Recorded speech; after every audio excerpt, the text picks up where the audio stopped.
Hi children, how are you all? Are you all fine? I hope you all are fine and well. So let's come on our subject SS, chapter number 3, the Delhi Sultanate. As I told you in chapter 2 that Prithviraj Chauhan defeated by the Muhammad of Ghor and how that Muhammad of Ghor defeated Prithviraj Chauhan in the second battle of Tarain, and then afterwards that Delhi Sultanate means Mughal rule started in India. So we'll see that after the defeat of Prithviraj Chauhan, then the successor of Prithviraj Chauhan, that Govind, he was allowed to rule over that his means some part of Prithviraj Chauhan's kingdom by Muhammad of Ghor. So Muhammad of Ghori, he ordered that Prithviraj's successor Govind to rule over some part of his kingdom, and Govind, for accepting Turkish authority, under the Turkish authority he was ruling that kingdom, but that main power was in the hand of Muhammad of Ghor. Muhammad Ghor's that trusted slave, he had many slaves, but one trusted slave was there, Qutbuddin Aibak.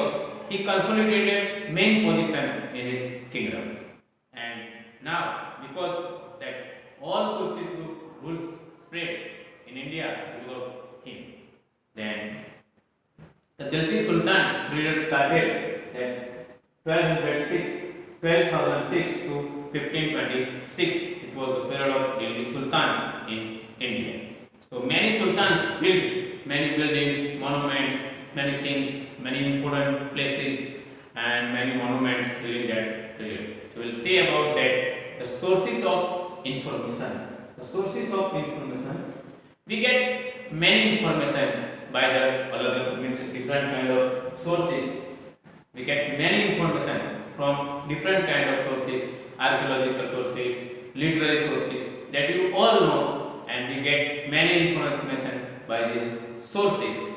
Some points, inscriptions, notes, some notes written by travelers, some poems and some books written by some poets.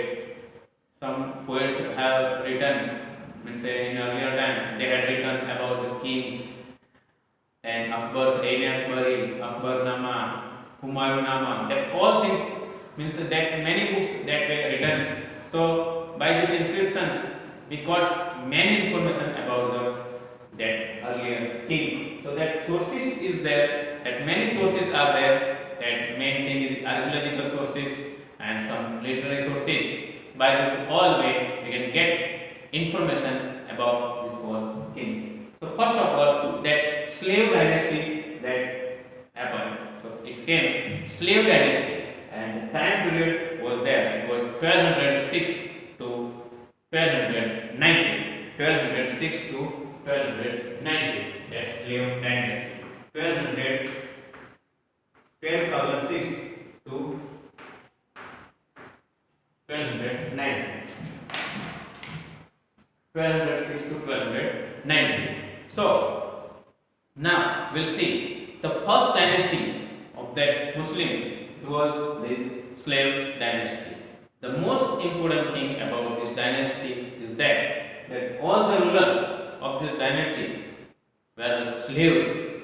They were the slaves of that different kings, and before they get position of king, they all were first slave of the kings, and from that slave they did king. The founder of this dynasty was that Qutbuddin Aibak. He was the powerful slave of Muhammad of Ghor, and from that this dynasty, slave dynasty, came into emerge. Then you can see that Qutbuddin Aibak. We'll see about Qutbuddin Aibak. That Muhammad Ghor's powerful and trusted slave, that Qutbuddin Aibak, he was there. So Muhammad Ghor died in 1206. In 1206, Muhammad Ghori died. Muhammad of Ghor or Muhammad Ghori they died, means he died in 1206, and after his death there was a revolt for position of king. There was a revolt, and there was a great revolt to have to become a king between means among his that all slaves, and then later on Qutbuddin Aibak was gained control over the large area and large territory of that Muhammad Ghori's all places. Then what happened? The Qutbuddin Minar, that Qutbuddin Aibak, he built that Qutub Minar, and you know that he controlled over a large area of Muhammad of Ghor's all places, and accidentally he died in 1210 within just 4 years of time period of his period of his kingdom, and he died in just 4 years. Then after his death, then Iltutmish came. His time period was then 1211 to 1236. So Aibak was succeeded by Aram Shah, and who was disposed was that Iltutmish. And Iltutmish may be considered, Iltutmish was there, may be considered the real founder of Delhi Sultanate. He was Aibak's slave and his son-in-law of that. He was able to defend many places, and he defended his emperor from Mughal attacks. And later on, he ruled around 25 years on India, and he set up a large and huge empire in India. Razia and some minor novels. Razia, the first female Mughal ruler, was there. She ruled from 1236 to 1240. It was said that she was the first female ruler, and we get many information about Razia from that sources like some diaries, poems, and some inscriptions we got. From that we get many information about that Razia. So we'll see about Razia that she was the first female Muslim ruler. She was nominated to the throne by her father, and there was who had 4 sons, and there was revolt for kingdom among that 4 sons, and the nobles ignored wishes. But then afterward, Razia happened king. But the most important thing about Razia that she was giving more importance in her kingdom to non-Turkish, and this led revolt in Turkish people, and the Turkish were in oppose of her because she was giving more importance to non-Turkish people, and then afterward she was killed by the Turkish, and her position declined, and reclaiming the throne of Delhi. Her death afterward, Iltutmish came in power, and then that Ziauddin Balban 1266 to 1287 came into power. So we'll see about that. Ziauddin Balban 1266 to 1287 came into power. Balban was one of that Iltutmish that slave. We know that Balban was one of the Iltutmish slave. He exploited a lot of control over their Nasiruddin's places, and eventually took the throne in 1266. In 1266, he happened king, and he came and he got the main position in that kingdom. And eventually, there was revolt against him, and his rebellions, he crushed his all rebellions who were in oppose of him. He crushed all his rebellions. The slave dynasty did not survive for a long time, and Balban's death was happened, and after that successors that happened, that all were weak, so that whole dynasty destroyed because of that weak rulers.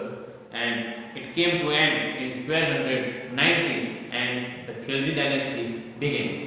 And this dynasty over and then afterward Khilji dynasty started in 1290. So Jalaluddin Firuz Khilji 1219 to 1320, that was there. 1219 to 1320 is that dynastic period.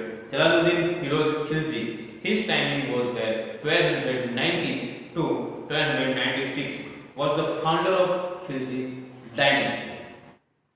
We have asked question, we know that who was the founder of Khilji dynasty? Then Jalaluddin Firuz Khilji was the founder of Khilji dynasty.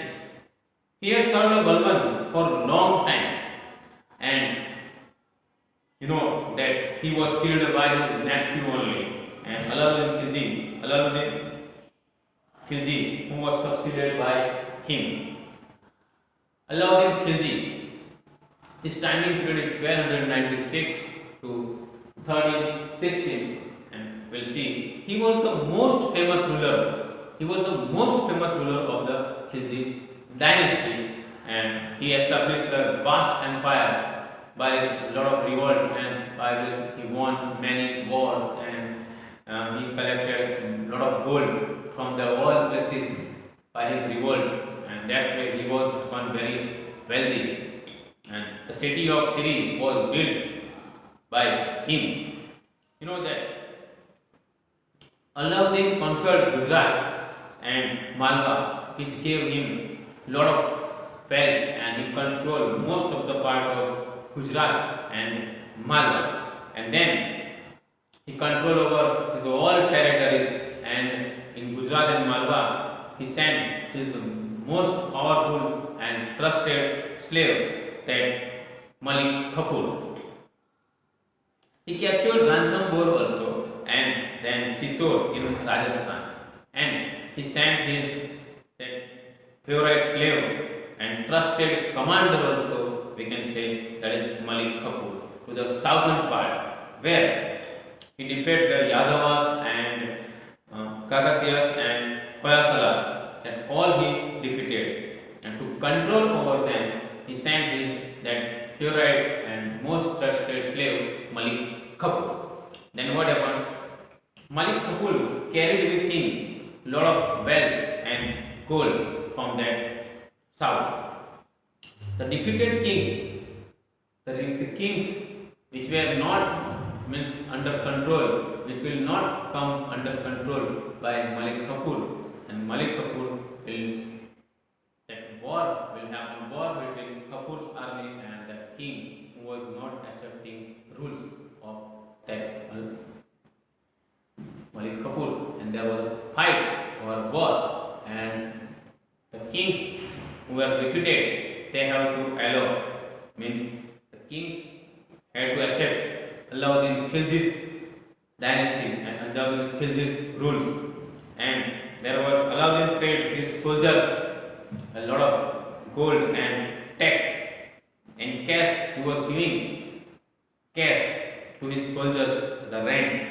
He organized a permanent standing army. There was a great army in his that empire. There was standing army, horse army, elephants army, and he horses which was known as Dal, and there was done prevent subtractions of some good standing armies was there. The soldiers of his army, they were well trained and well means maintained their disciplines, and this was probably done to prevent that foreign edicts.